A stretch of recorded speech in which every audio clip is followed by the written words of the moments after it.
Shalom, nous allons étudier le Daf Nun Dalet dans Masechet Sanhedrin. Nous reprendrons tout en haut du Daf Nun Dalet au premier mot, Tanya Kivate de Rava.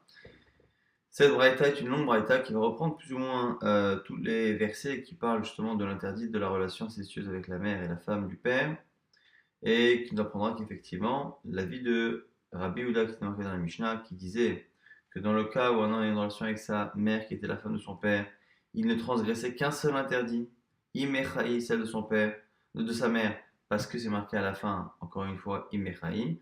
La Gemara va apporter une braïta qui semble aller selon cet avis de Rava. Alors, on va tout d'abord citer les deux versets qui servent de source à toutes ces drachotes-là. Et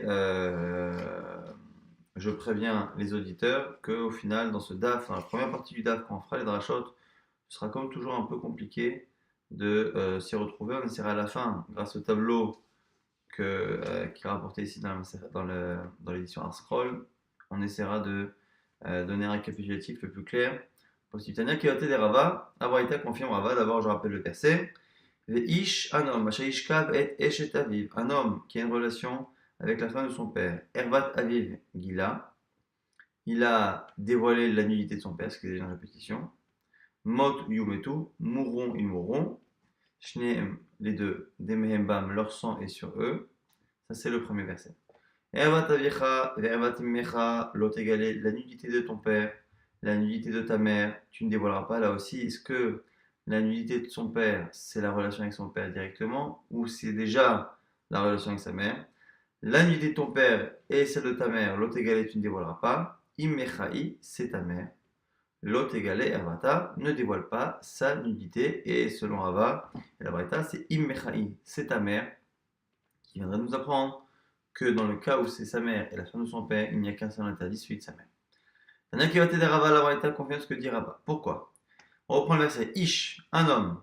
Prend un homme, pratekatan, ça exclut le fait que si la personne est mineure, il n'est pas khayab. Achayish kavet eshet aviv, qui a une relation avec la femme de son père. Mashma ben eshet aviv chez Imo, ou ben eshet aviv chez Ilo Imo, la femme de son père. Ça ne précise pas si elle est sa mère ou pas. Imo shena eshet aviv minaim. Donc maintenant il nous manque celle de la mère qui n'est pas la femme de son père. Tamuloma, la Torah dit, Ervat aviv gila. La nudité de son père, il a dévoilé. Moufne, leakish veladon mimeno, xerachava, l'expression Ervat aviv gila. La nudité de son père, il a dévoilé. C'est une expression ici qui est en trop et qui nous permet ici de faire une xerachava. Et on apprend au passage que du coup, même dans le cas où c'est sa mère qui n'est pas chez elle. Que moi tu mets tout maintenant. Le fait qu'on dit à deux reprises ils mourront, biskila. Comment maintenant punir par la mort, par la skila, la lapidation ou par une autre mort? On reprend ce qu'on a vu dans le daf d'hier. L'expression des mehembam, leur sang sera sur eux, est marqué ici, marqué également dans dans Ovid Ironi, où là-bas c'est marqué Evenir Gimotam. Donc du coup c'est Beskila. En sachant que ici pour l'instant la Braïta ne nous parle que du Ronesh, que de la punition. On verra à plusieurs reprises que lorsque la Torah nous donne les sanctions de telle et telle action, ça n'est pas suffisant pour les Chachamim, puisqu'il faut à la fois des versets qui d'abord nous interdisent une action, et après on peut éventuellement appliquer ce qui est marqué dans un second verset qui lui parle de la sanction. Alors là, on a commencé un peu bizarrement par la sanction. Donc là, ici, encore une fois, c'est marqué dans le verset donc, qui parle de la sanction. Un homme qui a une relation avec la femme de son père, il a dévoilé la nudité de son père, ils mourront, leur sang est sur eux. On parle là-bas que de la punition. On n'a pas encore dit que c'était interdit, mais on parle de la punition, même si évidemment que c'est sous-entendu. Mais en tout cas, on apprend quoi? Un homme qui a une relation avec la femme de son père, donc on parle de la sanction. Au niveau de la sanction, un homme qui a une relation avec la femme de son père, qu'elle soit sa mère ou pas, c'est déjà en soi quelque chose qui est sujet à punition, à sanction. Donc on a déjà deux cas sur trois. Celle qui n'est que la femme de son père, c'est qui est la femme de son père en étant en même temps sa mère. Maintenant, dont on sait qu'il y a la même punition pour sa mère à cause de l'expression Ervat Aviv Gila. Maintenant, Onesh Shamanu, la Braïta dit effectivement, maintenant on a appris Onesh, la sanction. Az Araminaïn, mais d'où apprend-on l'interdit en lui-même? Alors la Gemara dit Tamuloma Ervat Avicha Lotegale. C'est le second verset qu'on a cité tout à l'heure, même si la Torah, elle, respecte la logique, puisque c'est dans le chapitre 18 de Vaïkra que la Hazara est marquée, alors que la sanction est marquée plus tard dans le chapitre 20. Maintenant, Hazara Minaïn, Tamuloma, l'autre verset que j'ai cité tout à l'heure, je cite d'abord en intégralité Ervat Avicha Ervat Imecha Lotegale, Imechaï Lotegale Ervata. La nudité de ton père et celle de ta mère, tu ne dévoileras pas. C'est ta mère, ne dévoile pas sa nudité. Donc, Ervat Avicha, la nudité de ton père, l'otegale, tu ne dévoileras pas. Ervat Avicha, c'est la nudité de ton père. Braïta pose la question. Atomel Eshet Avicha, O Eno Ela, Ervat Avicha Mamash. Est-ce que, ici, quand on parle de la nudité du père, est-ce que c'est l'interdit de la relation directement avec son père? Ou c'est encore une fois une répétition de l'interdit de la mère, qui indirectement est la nudité du père? On nous dit Nemarkan Ervat Avicha Lotegale, et Nemar Lealan, Ervat Aviv Gila. On fait une Xera Shava entre ce verset qu'on est en train d'étudier qui parle de l'Azara de l'interdit et le verset qu'on a étudié il y a quelques instants sur la sanction. Là-bas c'était marqué également Ervat Aviv Gila, la nudité du père, il a dévoilé. Là-bas, c'était sûr que ça parlait de la femme du père. Chez nous ici, Malan Beishut Akatov, Afkan Beishut Akatov Medaber. De la même manière que là-bas, la Torah parlait de la femme du père, là ici, et également, ça parle de la femme du père. Ben Eshet Aviv chez Imo, Ben Eshet Aviv chez Ena Imo. Et donc, on nous dit ici qu'a priori, quand on nous dit la nudité de ton père, tu ne dévoileras pas, donc c'est la femme du père. Or, la femme du père, ça a l'air de ne pas préciser si elle est la mère ou pas. Et donc, du coup, ça inclut pour l'instant deux cas. Imo chez Ena Eshet Aviv, dans le cas par contre où elle n'est que ma mère et pas la femme de mon père. Minaïn je le sais, Tamuloma, Evat Aviv, Imechalot Egale, de la suite du second verset qu'on étudie, donc il dit la nudité de ta mère, l'autre égale, tu ne dévoileras pas. Eni la Beazara, Shasakatov Imo Shena Eshet Aviv Veimo Shi Eshet Aviv, Onesh Minaïn. On a dit ok, on apprend déjà ici maintenant qu'effectivement il y a un interdit à la fois pour la femme du père, qu'elle soit ma mère ou pas, et à la fois pour la mère qui n'est pas la femme du père, Onesh Minaïn, dont on sait maintenant que la punition de celle qui n'est que la mère est la même, les markan, Ervat Avicha, Tegale Veneman, Alan, Ervat Avivila, Ma Bazakatu, Imo Shena Eshet Aviv, Keimo Shei Eshet Aviv, Avonesh, Asakatu, Imo Shena Eshet Aviv, Keimo Shei Eshet Aviv. On a donc une Xera Shava de Erva Aviv Gila pour nous apprendre finalement que on appliquera à la fois pour l'interdit et à la fois pour la sanction la même chose que l'on a vu pour la femme du père, on l'appliquera pour la mère. Imechai maintenant. Pourquoi alors du coup l'expression Imechai c'est ta mère, celle-ci est en trop. Mishum imot amechaivo, vetamechaivo mishum eshetara. Et du coup on nous dit ici c'est ta mère, c'est pour nous dire que si c'est sa mère et en même temps la femme du père, il n'y aura qu'un seul interdit de Imecha, Imechai de ta mère. Ça c'est l'avis de Rabbi Yehuda qui, encore une fois, dit qu'il n'y a qu'un seul interdit lorsque c'est la mère et en même temps la femme du père. Avera banan, Ervat Avicha Mamash, Ha Mive Ezachanavka, et selon Chachamim, pourquoi il n'aurait pas cela? L'Agma propose de dire que c'est parce que Ervat Avicha, la nudité de ton père, ils apprendraient de cela la relation avec le père. L'Agma dit, mais Ezachanavka, ça on peut l'apprendre déjà de Ve'ezacha, la relation avec un homme. C'est pour punir la personne de deux manières. Qui est des Rav Yehuda d'Amar Rav Yehuda, comme a dit Rav Yehuda. Alors ici, il ne faut pas confondre avec Rabbi Yehuda qu'on étudie depuis quelques jours dans la Mishnah, qui est un Tana. Ici, c'est Rav Yehuda la Mora. Ça n'a rien à voir. Amar Rav Yehuda Nochi Abba al Aviv. C'est marqué un Nochi, un étranger. Alors ici, un étranger, c'est pour pas dire ça pour un juif. Mais en fait, c'est un juif. Abba al Aviv, celui qui est en relation avec son père, Chayav Shtaim, il et chayav de deux choses. Abba laché aviv, celui qui est en relation avec son oncle, chayav shtaim, il a aussi deux choses. Donc l'interdit incestueux et également l'interdit ici de relation entre hommes. Marava, mist Abraham Milta de Rav Yehuda, Israël, et on interprète ce que dit Rav Yehuda, qu'il est évident ici que ce que dit Rav Yehuda ben Ochri, c'est Israël, c'est un juif, Israël, Shogeg, qui est involontaire, ou be Korban, pour que ça parle justement de Korban de sacrifice. Pourquoi? Il y a des Kamar Nochi, Lishna, mais là, il a la raison pour laquelle il a dit donc un étranger, c'est pour ne pas utiliser un langage pas joli au sujet d'un juif. Et Isal Kadatar, Nochi Mamash, Dinomai, Niu Ktala, Betre Ktala, Kataltale. Car si tu veux expliquer la mémoire de Rav Yehuda au sens propre du terme, c'est-à-dire que c'est un non-juif ici, qui a transgressé, on dit qu'il a transgressé deux interdits avec son père ou avec son oncle, Adem Shani. Puisque c'est une peine de mort, il n'y a pas de corban ici, puisque c'est une peine de mort, ça veut dire qu'il sera mis à mort. On va le tuer deux fois, ça n'a pas de sens.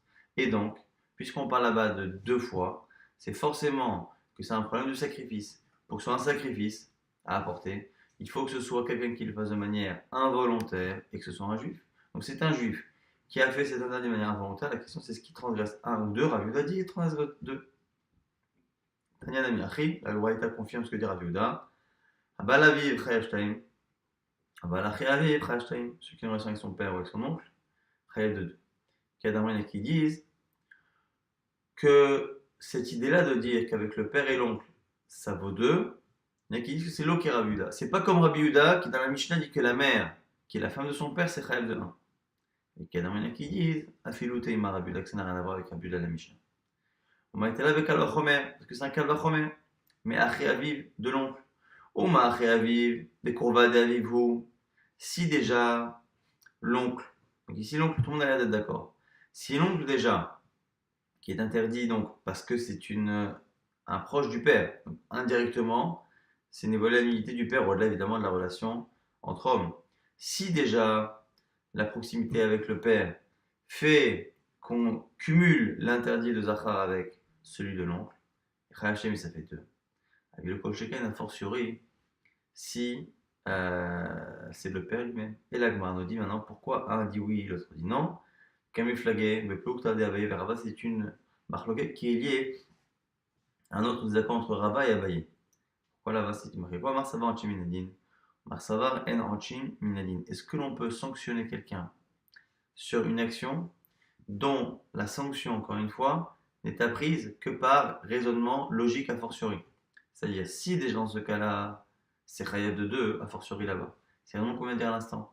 Si déjà dans le cas de l'oncle, qui est considéré comme étant un peu le père, on est Chayav de 2, a fortiori quand c'est le père lui-même, qui est évidemment plus proche. Et du coup, cette logique-là, de transposer une sanction double à un cas qui est plus strict, c'est Taloui justement dans cette marloquette. Ochim il a dit, mais est-ce qu'on sanctionne par raisonnement logique et a fortiori ou pas? C'est pour ça qu'on a deux versions. À savoir ce que cette braïta qui confirme la lecture de Rabbi Yehuda Lamora, est-ce qu'elle va selon la logique de Rabbi Yehuda le Tana ou pas? Maintenant on reprend les versets et la Gemara va expliquer finalement quel est le décalage qui va permettre dans le Etsukim de comprendre pourquoi Chachamim ne vont pas expliquer comme Rabbi Yehuda de la Mishnah, c'est-à-dire ils ne vont pas apprendre que dans le cas de la mère qui est la femme du père, il n'y a qu'un seul interdit, pour il y a deux pères à banane. Azavale shetavu minalehu, dont c'est l'interdit, pas le ornesh, dont c'est l'interdit de la femme de son père. Alors, on nous dit nafkalehu mervat eshet avicha lotegale. Donc du second verset qu'on a dit tout à l'heure, la nudité de la femme de ton père, tu ne dévoileras pas. Donc ici, on a affaire à un troisième verset. Le troisième verset, tout à l'heure c'était Veish Esheshkavet Eshet Aviv. Après Ervat Avicha Vervat Imcha Lotegale. Là c'est un troisième verset, Ervat Eshet Avicha Lotegale. La nudité de la femme de ton père, tu ne dévoileras pas. Ah, Rabbi Yehuda. Et Rabbi Yehuda. Umi Ba'ele Leazara Leeshet Aviv Leacharmita. Que fait Rabbi Yehuda de ce verset-là? Rabbi Yehuda te dira non, là-bas c'est pour t'apprendre que la femme du père est interdite même après la mort du père. Même si elle n'est plus physiquement réellement la femme du père. Aïe Chachamim, comment ils l'apprennent? Ou Misefa Dekra Navka. Chachamim, ils l'apprennent de la fin du verset. Ervat Avecha Hi, encore une fois c'est répété, c'est la nudité de ton père. avec Rabbi Yehuda. Alors, il parlait Mishum Eshet Av, Ata Mechayvo, Yata Mechayvo Mishum Eshet Ish. Lui, Rabbi Yehuda, il a besoin d'apprendre à la fin cela pour dire que lorsqu'il est en relation avec la femme de son père, il n'est interdit que d'une seule manière, c'est-à-dire parce que c'est la femme du père et non pas parce que c'est une femme mariée. La Gemara dit Vea, Nathané, pourtant nous on dit Abba, al Eshet Av, Chayav, ala Mishum Eshet Av, Mishum Eshet Ish. Ben Mechayavi, Ben Mechayacham, Tataviv, Bilopel Gravuda. Notre Mishnah c'est marqué de manière anonyme, selon Chachamim, mais ça n'a pas l'air d'être sujet à contradiction de la Ravuda, que celui qui a une relation avec la femme de son père transgresse également l'interdit de l'adultère. Et donc, comme Rabuda ne s'oppose pas, c'est-à-dire qu'il est d'accord, la Gemara dit non. Amarabaye, Palik Bebraïta. Rabuda n'a pas été cité ici dans la Mishnah, mais dans la Braïta il est cité. Vera Banan Onesh de Ishet Aviv, Ramita, Menalo maintenant selon Rabanan, d'où on apprend la punition justement de celui qui est en relation avec la femme de son père après la mort du père. Bish la Marabuda Maïtela, Bekzera Shava et la Rabanan, Menaleu. Selon Rabanan, il y a une Xera Shava de Hervat Aviv qu'on a étudié tout à l'heure. Et donc, on transpose de l'interdit Azara au Onesh. Alors la Gemara nous dit quoi? Il pourrait te répondre Chachamim. Haou Hervat Aviv, Gilad et Mapikla, Rabbi Yehuda l'Exera Shava, Mapkele Inhu, les Onesh des Eshet Aviv, les Achamita. L'expression Hervat Aviv Gila, il a dévoilé la nullité de son père, qui était marqué dans le premier verset qu'on avait étudié, donc dans celui qui parle de la sanction, qui pour Abuda sert de Xerashava. Chachamim utilise la Onesh des Shetaviv, la Chamita pour apprendre la sanction de celui qui est en relation avec la femme de son père après la mort. Père Banan, Onesh les Imo Shena et Shetaviv Menaleu. Selon Chachamim, d'où on apprend la punition de celui qui est en relation avec sa mère qui n'est pas la femme de son père, Amar Afisha Vered Rabadi. Markra Imechai, Asa Katouv le Imo, Shena et Shetaviv, Keimo Shei et Shetaviv, l'expression Imechai, qui selon Rabbi Yehuda sert justement à apprendre qu'il n'y a qu'un seul interdit parce que lui a déjà appris l'interdit de la mère. Alors que selon Chachamim, on a besoin de ce Immecha pour nous apprendre justement qu'il y a une sanction. Donc en fait, si on résume, on a un léger décalage dans les limoudim, mais ce qui est intéressant, c'est que du coup, à cause de ce décalage-là, selon Rabbi Yehuda, l'expression Immechaï, c'est ta mère, est inutile. Et donc, c'est la raison pour laquelle il apprend que c'est ta mère, c'est pour t'apprendre que quand elle est ta mère et la femme de ton père, tu n'as une seule sanction. Alors, selon Chachamim, quand on fait toute lecture des versets et toutes les drachotes, il nous manque une expression pour apprendre Bichlal que l'on sanctionne quelqu'un qui a une relation avec celle qui n'est que sa mère, et du coup on apprend de Imichay. Aval Kalato, la Mishnah avait dit celui qui a une relation avec sa belle-fille. Kala. On m'a dit le Chayanami, Mishum Shel Beno, c'est marqué dans la Mishnah qu'a priori il transgresse l'interdit de Kala. Donc, m'a dit, mais pourquoi on ne lui rajoute pas non plus l'interdit de Eshel Beno de la femme de son fils? Alors, vous allez me dire, normalement, la femme de son fils et sa belle-fille, c'est exactement la même chose. Mais la question ici provient de l'expression de la Torah. La Torah a parlé au début de l'interdit justement d'avoir une relation avec sa Kala. Et à la fin, elle a dit, c'est interdit parce que il est en train d'avoir une relation avec la femme de son fils. On a l'impression que finalement, il y aurait peut-être deux interdits. À la fois l'interdit de la femme de son fils, parce que c'est comme si il dévoilait la nudité de son fils, il a une relation incestueuse avec son fils, et également avec sa belle-fille par rapport à lui, parce que sa belle-fille c'est comme une personne de sa famille en elle-même. Et Abaye explique que c'est pas ça la volonté de la Torah, mais Abaye, la Torah a commencé par l'appeler Kala, la jeune femme, après elle l'appelle la femme de son fils, le Malecha, c'est pour t'apprendre la définition de Kala. Mais ça ne veut pas dire qu'il y a deux interdits différents dans la Torah. Nouvelle Mishnah qui au départ reprend ce que l'on sait déjà de la Mishnah précédente,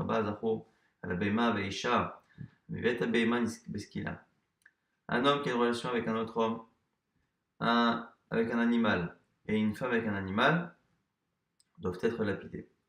Maintenant la Gemara pose la question par rapport à l'animal lui-même qui subit la relation, que l'on contraint à avoir une relation de l'autre sens. Si l'animal a fauté, si l'homme a fauté, je veux dire, l'animal qu'a-t-il fait? La Mishnah donne deux logiques. Et là, les fichiers bas, l'adam takala liada, les fichar ama akatou kisekel.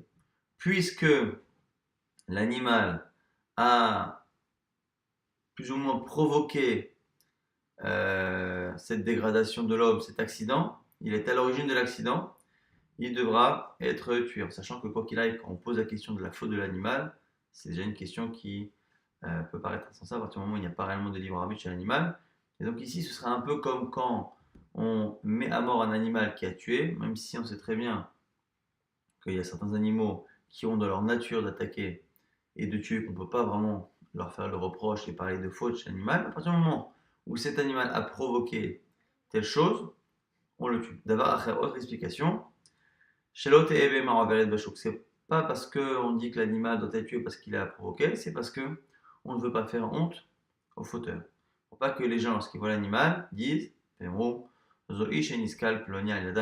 c'est l'animal à cause duquel telle personne a été lapidée, mais sous-entendu, c'est tel animal avec lequel telle personne, le père de telle personne avait une relation, et donc évidemment, c'est assez gênant.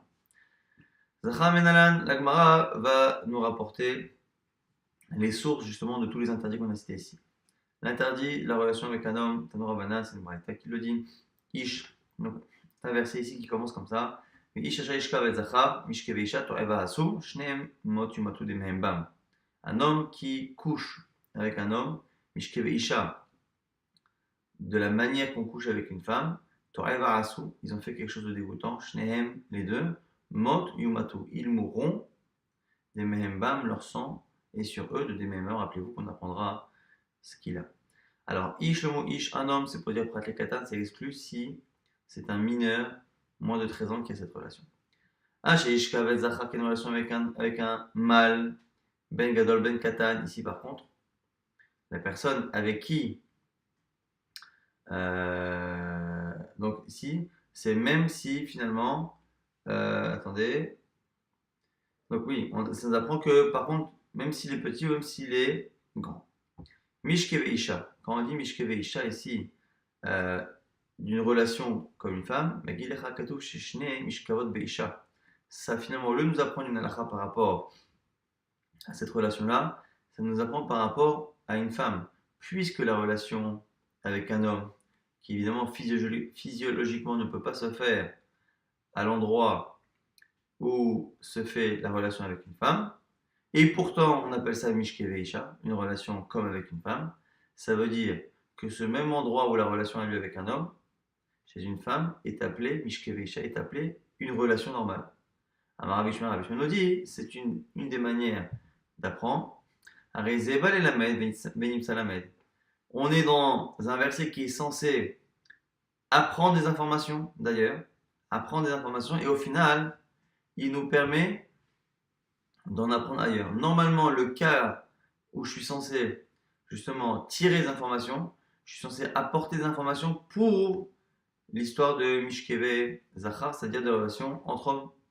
Et au final, c'est ce verset-là des relations entre hommes qui m'apprend finalement des informations sur les relations avec les femmes. Il me salamed, mot yumatu limuron biskila, toma biskila oenoela vechad mikol mitot amrod batora. Est-ce que c'est par lapidation ou une autre peine de mort? Et marquant, c'est marqué ici des membam, leur sang est sur eux. Venema ovidoni, c'est marqué dans ovidoni. Des membam alalan biskila, après biskila. Donc c'est la même rachat qu'on a vu hier. En Esh, Shamano Zaramina, il a encore la Braïta va à l'envers, c'est-à-dire qu'on donne d'abord la sanction et après elle cherche l'interdit. Tamuloma, Ve'ed Zachar, Lotishka, Mishkeve Isha, To'evahi. Un autre verset dans Vaikra qui dit et l'homme n'aura pas de relation comme une relation de femme, To'evahi, c'est dégoûtant. Donc on a un verset qui nous dit que c'est interdit et un peu plus loin, donc c'est la fameuse paracha qu'on lit à Kippour, qui commence d'abord par les interdits et après qui donne les sanctions.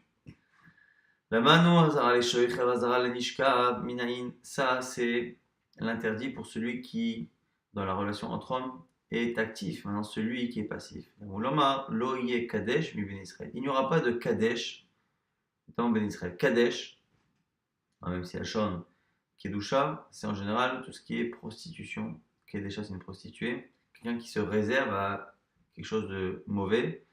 Et ici, c'est une prostitution. Et on verra ici. Omer, c'est marqué par ailleurs dans Melachim. Gam Kadesh Ayabaret. Et il y avait même des Kadesh Baret, donc de la prostitution. C'est quoi? Asuke Cholatorevot Agoim Asher. Horish Hashem. Ils ont fait comme toutes les choses dégoûtantes que les nations avant leur âme Israël a fait, qu'Akadosh Baruch Hu a expulsé de la terre d'Israël. Il dit Rabbi Ishmael de l'envoi que toutes les choses dégoûtantes qu'ils faisaient, et c'est entre autres les relations entre hommes et avec les animaux, que ces choses-là ont été faites et qu'elles s'appellent Kadesh. Et donc on apprend que Kadesh dans l'âme Israël, ça concerne à la fois ces relations-là, à la fois les relations avec les animaux. On verra ça plus tard. Réomer, donc ça c'est livré à Bishmel. Rabbi Akiva Omer, Rabbi Akiva dit non, il n'y a pas besoin, il n'y a Réomer, Vezachar Lotishka Mishkevisha, car Révé Lotishka, selon Rabbi Akiva, l'expression Lotishka qui est marquée au sujet de celui qui est actif dans la relation, peut se lire aussi au passif, Lotishachev. Il ne n'aura, au lieu de dire il ne couchera pas, il ne sera pas couché avec un homme, plus ou moins, c'est ça l'idée. Ça, c'est par rapport à l'homme. Vous allez voir qu'on a exactement la même marloquette quasiment à propos de la relation avec la BMA, avec l'animal. BMA Menadon, c'est pour l'animal. D'abord, on parle de la sanction. Ish, un homme, pratikatan, ça exclut le mineur. Acha iten, shechovto BMA, qui donne sa semence dans un animal. Ben de la bektana, que l'animal soit grand ou petit par contre. Mot yumat, on dit il mourra. Alors, biskila tormer. Biskila oeno ela vechanu konitot amor patora. Est-ce que c'est pas lapidation par autre chose? Et marquant, c'est marqué ici, tarogu. Vous tuerez l'animal. Et c'est marqué par ailleurs dans celui qui incite les autres à faire Avodazara Malalan Beskila, c'est marqué là-bas Karok Targenu.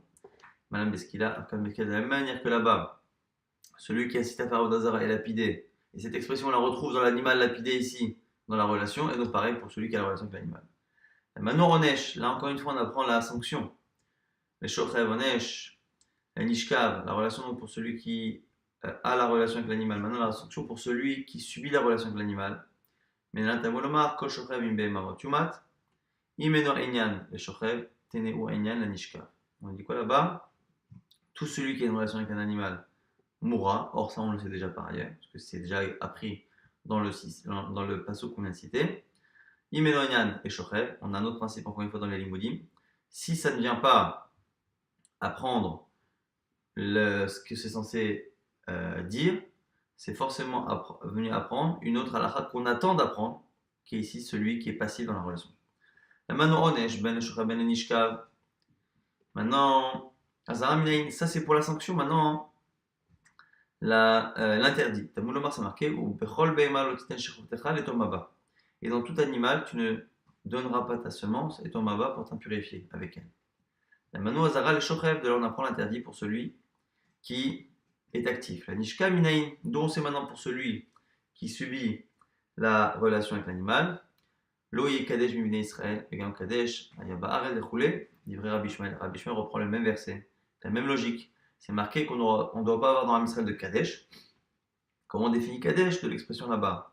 Dans Melachim, qui nous dit que kadesh, c'est tout ce que faisaient les goïms avant dans les relations interdites, ce qui veut dire à la fois les hommes et à la fois les animaux. Donc on a ce verset-là. Rabbi Akiva, Omer Rabbi Akiva dira, Eno, ça arrive, on n'a pas besoin. Un réo, mais c'est marqué par ailleurs, l'otiten shechovtecha, l'otiten shechavatecha, la même logique, c'est-à-dire qu'il utilise le même mot, il le lit avec l'absence de voyelle dans la Torah de deux manières. Shechovtecha, ta semence, où tu ne donneras pas shechavatecha, ta couche, entre guillemets, et donc du coup, c'est le fait ici d'être passif. Et du coup, la Gemara maintenant va nous apprendre qu'il y a une double conséquence à cette double marloquette entre Rabbi Ishmael et Rabbi Akiva, puisqu'on voit qu'entre Rabbi Ishmael et Rabbi Akiva, il y a une marloquette sur la source de l'interdit d'être passif dans la relation avec un homme ou avec un animal. Selon Rabbi Ishmael, c'est un autre verset, le Yekadesh. Selon Rabbi Akiva, c'est le même verset à chaque fois qui est lu d'une autre manière. Soit l'otishkav à l'actif, l'otishachev au passif, soit shechovtecha ta semence, shrivatecha ta couche, plus ou moins. Et donc, la Gemara va nous dire tout de suite que la conséquence de cela, c'est que puisque selon Rabbi Akiva c'est le même verset, ça veut dire que quelqu'un qui, par mégarde, aurait eu des relations interdites, et donc qui est béchogué, qui doit porter un korban, s'il a fait les deux interdits, passif et actif, dans le même oubli, entre guillemets, pas rentrer dans les détails du comment c'est arrivé, en tout cas, il y a cet oubli-là, et il a fait les deux mêmes choses, puisque c'est la même source, le même verset, finalement, il n'est capable d'apporter qu'un seul sacrifice, alors que si ces deux sources, ces deux interdits, un de Kadesh et un de faire activement une relation avec un homme, à ce moment-là, ce serait 2 sacrifices.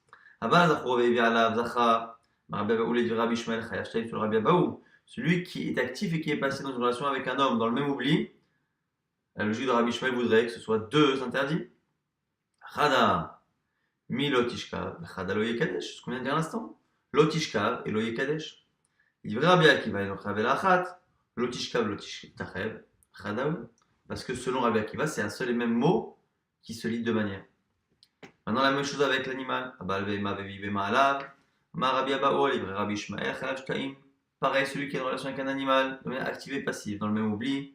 Rabbi Abaou dit que selon Rabbi Ishmael, il y a 2 korbanot, chada, milo titen shechovtecha, vechada, milo yekadesh. Un pour lo titen shechovtecha, ne donne pas ta semence, et l'autre lo yekadesh, il n'y aura pas de kadesh.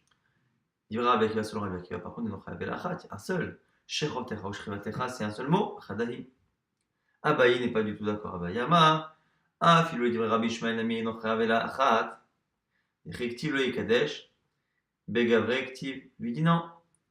Abaye dit que pour l'animal c'est pas vrai. Pourquoi?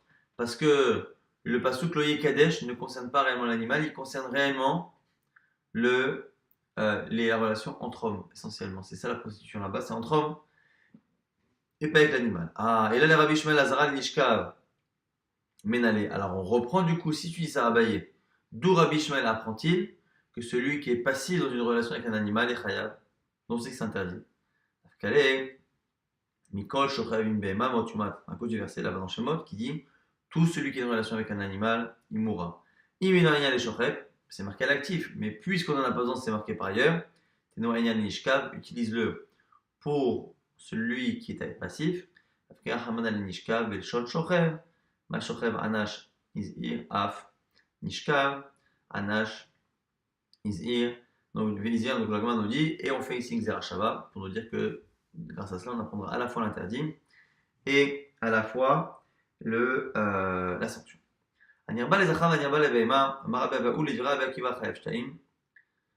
Celui qui, dans le même oubli, encore une fois, subit une relation avec un homme et avec un animal. Sur Rabbi Akiva, Rabbi Akiva nous dit qu'il est chayav de 2 choses. Lotishkav, chada, lokten shechottecha, 2 interdits. Il dit Rabbi Ishmael, selon Rabbi Ishmael, eno chayav ala achat. Maintenant c'est l'inverse. Selon Rabbi Ishmael, ça fait 1. Parce que lo yekadesh, selon Rabbi Ishmael, comme on l'a compris au départ, pas comme Abaye ici, c'est un seul.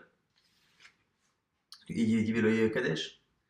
Et Abaye encore une fois, ma philo dit Rabbi Ishmael, nami chayshtaim, lui non, même selon Rabbi Ishmael, c'est 2, puisque rappelez-vous que Abaye vient de dire à l'instant qu'en réalité, pour l'animal, Rabbi Ishmael apprend un autre verset, non pas le Yikadesh, directive Koshravim Bema Vatumat, Imilanian ou et un Leshka, on reprend ce qu'on vient de dire à l'instant, c'est-à-dire que l'expression à l'actif, celui qui a une relation avec un animal, comme c'est en trop, ben ça ne nous apprend pas celui qui est actif, mais celui qui est passif. Car Haman al-Nishkav et la Shoshochev, Mashochev, Anash, Vezir, Anishkav, Anash, Vezir, et le fait de l'appeler actif alors qu'il est passif, c'est pour nous apprendre qu'il a la même punition que l'actif. Par contre, celui qui a une relation active avec un homme et qui est passif avec un homme, qui est actif avec un animal, qui est passif avec un animal, et tout cela en un seul et même oubli. Ben et Rabbi Abaou, Ben et Abaye, et Rabbi Ishmael Chayav Shalosh. Que ce soit selon Abaye, ou que ce soit selon Rabbi Abaou ici, il sera chayav de 3 korbanot. Mais Rabbi Akiva, chayav shtaim, alors que selon Rabbi Akiva, c'est 2. Pourquoi 2 selon Rabbi Akiva? Parce que rappelez-vous que c'est 2 seuls et mêmes versets. Le kten shechotecha pour l'animal, shrivatecha au passif, et l'otishkav et l'otishachev pour la relation avec l'homme. Donc c'est sûr que c'est 2. Et pour Rabbi Ishmael, au final, on n'a que 3 versets. On a Loïe Kadesh. On a le verset, donc Loïe Kadesh, c'est pour le passif pour l'homme. On a l'actif pour l'homme, c'est l'otishka. Et pour la BMA, on a dit que finalement c'était une Xerashava qu'on apprenait. Donc le fait qu'on a dit Shochev une BMA, c'est marqué à l'actif, alors qu'en fait ça peut nous apprendre que le passif. C'est la même sanction, et donc du coup, c'est pour ça qu'on n'en a pas 4, on en a finalement un 4e qui s'inclut dans le 3e, dans le cas là-bas de la passivité avec l'animal. Tanoura Banan, La Braïta nous dit Zachou, lo asubo katan kegadol. Au sujet de la collection d'une Braïta, par rapport à la relation avec l'homme, on dit qu'on fait une distinction entre le grand, un mineur et un majeur. Bema asuba ktana kegadola, par contre, pour l'animal, on n'a pas fait cela. Maïlo asubo katan kegadol, la Gemara dit, ça veut dire quoi pour l'animal, on ne fait pas de distinction. Amarav, lo asubiat, par contre, ben sheva shanim, ke te shanim. Alors, deux avis ici. En arabe qui dit que ce qu'on nous dit ici, c'est que pour le katan, quand on dit que pour le mineur, on a fait la distinction, c'est-à-dire qu'on nous dit ici que lorsqu'on a un enfant mineur, donc de 9 ans, c'est pas la même chose qu'un mineur de moins de 9 ans, sachant que c'est à 9 ans qu'on estime qu'un homme peut créer une relation avec quelque chose d'autre. Au Shmuel, la marche, dit, lo aso bi'at, parot mi ben shalosh shanim, mi ben shalosh shanim. Donc ici, Shmuel dit que c'est pas entre moins de 9 ans et plus de 9 ans, c'est entre moins de 3 ans et plus de 3 ans. Quelle est ici la raison de la marque entre Shmuel et Rav? Pourquoi ce qu'on appelle ici mineur ou majeur dans le cas de la relation avec un homme, mais qui est justement un enfant, pourquoi c'est selon un plus de 9 ans ou moins de 9 ans pour la majorité, l'autre c'est 3 ans? Maintenant, on nous explique, Rasava Kol Itabe Shochev, Itabe Nishka. Premier avis, c'est Rav qui pense que celui qui subit la relation a le même statut que celui qui la crée. Code Itabe Nishka. Donc, ce qui est problématique pour celui qui est actif est problématique pour celui qui est passif, et inversement. Or, comme un homme ne s'appelle actif dans une relation que lorsqu'il a plus de 9 ans, à moins de 9 ans, c'est rien, c'est un jeu d'enfant. À plus de 9 ans, ça commence à être une relation. On dira la même chose pour celui qui subit la relation, où on ne considérera cette relation comme étant une relation que s'il a plus de 9 ans. Donc ici, on associe celui qui est actif et celui qui est passif. Et Shmuel dira autre chose. Shmuel, ça va. Mishkeve ish active. Comme la relation entre deux hommes est appelée dans la Torah Mishkeve Isha, une manière de coucher comme avec une femme, ça veut dire qu'on va donner le statut de celui qui est passif à celui d'une femme. Or, c'est à partir de 3 ans qu'une relation avec une jeune fille est considérée comme une relation qui a un statut à l'achik de relation. Et la Gemara nous dit qu'il y a une braïta qui confirme ce que dira Tani Kevatedera, Zachar ben Tesha Shanim veyom echad. Que celui qui subit la relation Zachar, c'est à partir de 9 ans que c'est une relation entre eux. Abba la Behema, celui qui a une relation avec un animal, Ben Kedarka, Ben Shelo Kedarka, de manière à l'endroit habituel de la relation ou pas. Et Sham Eviat Abema Aleha, Ben Kedarka, Ben Shelo Kedarka, pareil pour la femme qui subit cette relation-là, quoi qu'il arrive, en tout cas, la Braïta confirme ici que pour le garçon, c'est à partir qui est passif, c'est à partir de 9 ans que cette relation-là est considérée comme une relation entre eux.